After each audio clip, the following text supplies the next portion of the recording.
পায়েস বানাও, আমি রসগোল্লা আনছি। তোমার ছেলে মাধ্যমিকে 95% নাম্বার পেয়েছে। মা রান্নাঘর থেকে প্রায় দৌড়ে এসে বললেন, কি বললেন, আমাকে দেখাও। ছেলে মাঝখানে ফট করে বলে উঠল, বাবা, মাকে রেজাল্ট দেখিয়ে কি হবে? মা কি লেখাপড়া জানে? মা তো আঙুল চাপ, নিরক্ষর, মার্কশিট পড়তেই পারবে না। মায়ের চোখ ভিজে উঠল।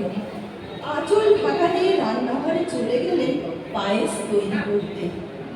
ছেলের কথা শুনে বাবা বললেন, হ্যাঁ রে, এটা সত্যি, তোর মা পড়তে পারে না। আর শোন, এটাও সত্যি যে তুই যখন তোর মায়ের গর্ভে, তখন তোর দুধ খেতে পছন্দ করতো না।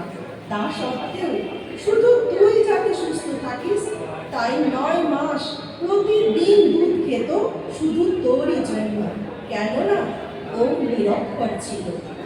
সকাল 7টার সময় ওকে স্কুলে যেতে হবে, তাই তোর মা ভোর 5টার সময়ে ঘুম থেকে উঠে তোর পছন্দের জলখাবার আর টিফিন তৈরি করত। কেননা ও নিরক্ষর ছিল। যখন তুই রাতে পড়তে পড়তে ঘুমিয়ে পড়তিস, তখন তোর মা তোর সব বই খাতা তোর ব্যাগে সাজিয়ে রেখে নিজে শুতে যেতেন। কেননা ও নিরক্ষর ছিল।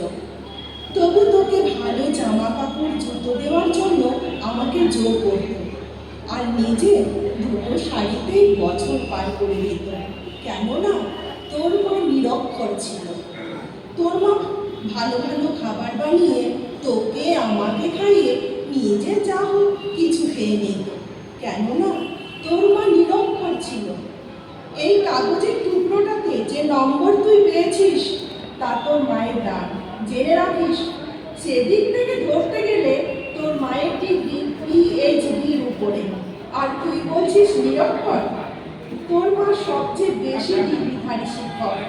যা, মায়ের পাশে ক্ষমা চেয়ে আয়। ছেলে বুঝতে পারল সে কত বড় অন্যায় করেছে, মায়ের বুকে কতটা আঘাত করেছে। সে কাঁদতে কাঁদতে রান্নাঘরে ঢুকে গেল। অনেক সন্তানই নিজেদের মা বাবাকে অপমান করে, ছোট ছোট কারণে রাগ দেখায়, অভদ্র ভাষা ব্যবহার করে। কথা বলার সময় তাদের একবার ভেবে দেখা উচিত যে মা বাবা তাদের জন্য কত কষ্ট সহ্য করে। নিজেদের ইচ্ছা, শখ, আইসি জীবন সব অভিলাষ জলাঞ্জলি দিয়ে অবদমন করে। বহু আত্মত্যাগের মধ্য দিয়ে সন্তানকে মানুষ করে তোলে। সন্তান প্রতিষ্ঠিত হলে তারা যে কতটা খুশি হন। নমস্কার।